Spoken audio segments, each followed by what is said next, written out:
Ladies and gentlemen, in 3 years, I doubled my MBA income in the marketplace. You hearing what I'm saying? And I've never had a real job, but I got a mindset. Lesson number one. For you to get to that next level, here's what you need: information. You need to get information. No offense, I don't even watch TV. CNN don't pay my bills. Okay?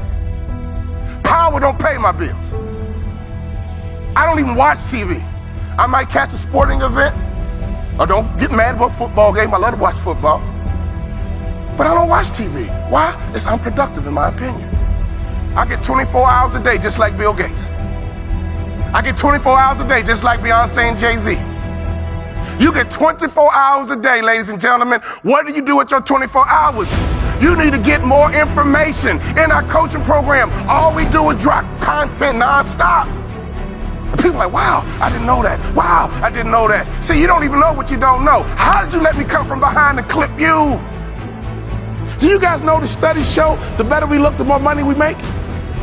Which means your website should pass the eyeball test. Your truck should pass the eyeball test. Your people should pass the eyeball test. You should pass the eyeball test.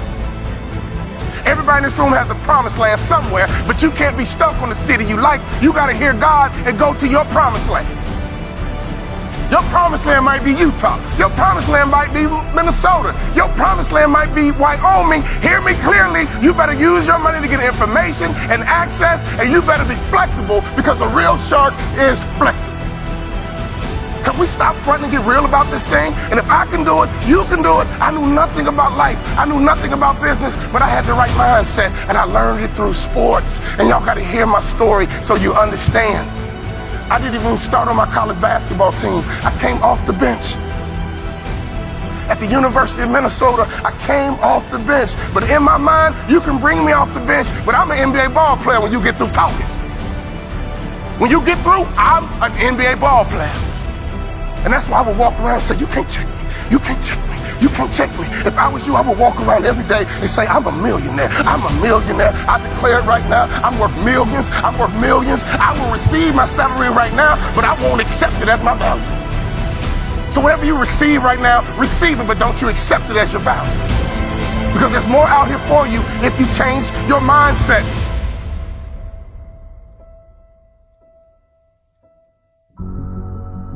In my coaching program, I got a concept called the black tie effect. Oh, I wish I had more time. It's called the black tie effect. If you don't own your own tuxedo and go to at least 6 to 10 black tie events in your market, you suck. There's no better way for you to distinguish yourself as a top business leader in your area than to go to black tie events. I didn't say fundraiser. Black tie events attract the top businessmen in your area. And what happens at a black tie event? You sit at a table, and in America we ask 2 questions. What are those 2 questions? What is your name? And what do you do? What is your name? And what do you do? What would happen in your local marketplace? You became known as a philanthropist. What would happen in your local marketplace? You were known as being charitable. What would happen in your local marketplace if all the other business owners who are highly successful not only know your company, but they know you personally? Can I ask you a question? How many black tie events do you go to?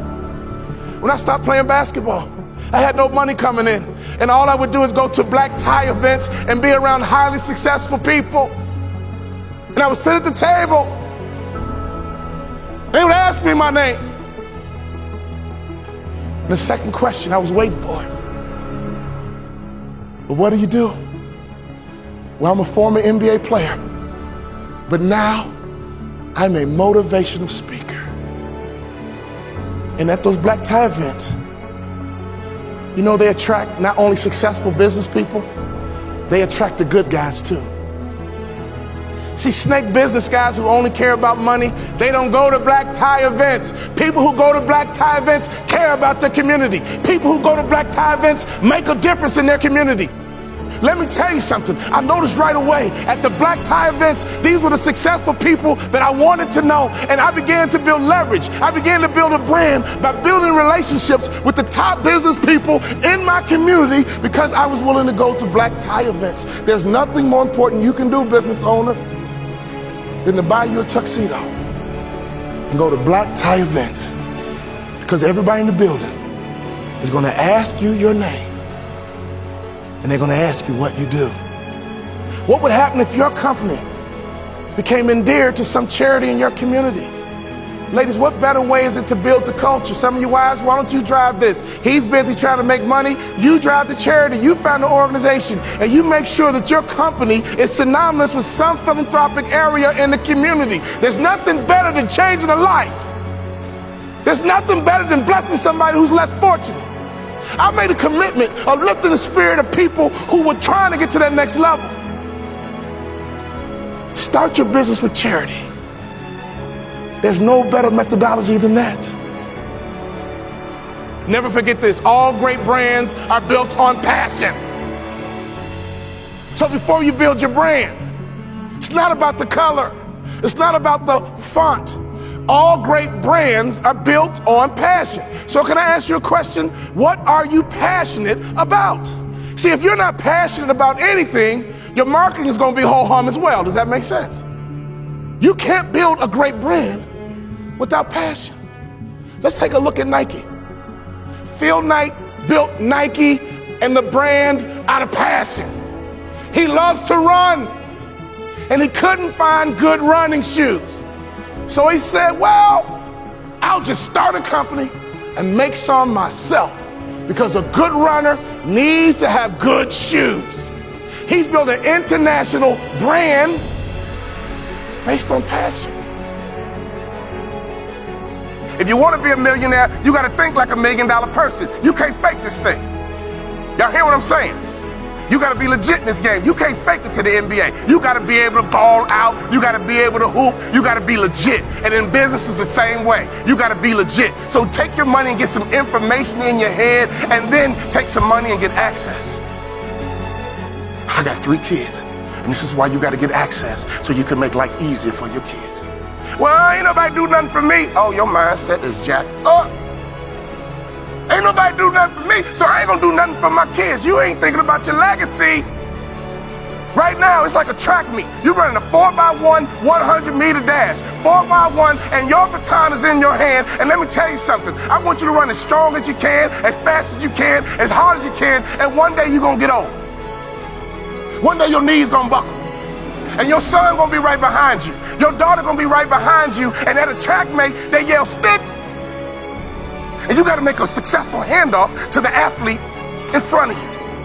And that's your son, that's your daughter. So can you do me a favor? You gotta get on that track and run, because the baton is in your hand right now. And to me, 50 grand ain't enough to live your dreams. To me, 80 grand ain't enough to live your dreams. Who's trying to live in that big house? Who's trying to live in that big car? Who's trying to retire with some real money in the bank? Ladies and gentlemen, you guys know the average American only has $1,500 in savings? You're a car accident away from going broke. Hear me closely. Don't sell product. Sell hopes and dreams. Don't sell product. Sell hopes and dreams. Don't sell product again. Sell hopes and dreams. I give myself away, and blessings come my way. In your community, be charitable. In your community, be a giver. In your community, get to know the other givers, and I promise you one thing, something's gonna happen to your heart, something's gonna happen to your culture, and the lagging indicator, something's gonna happen to your pocket.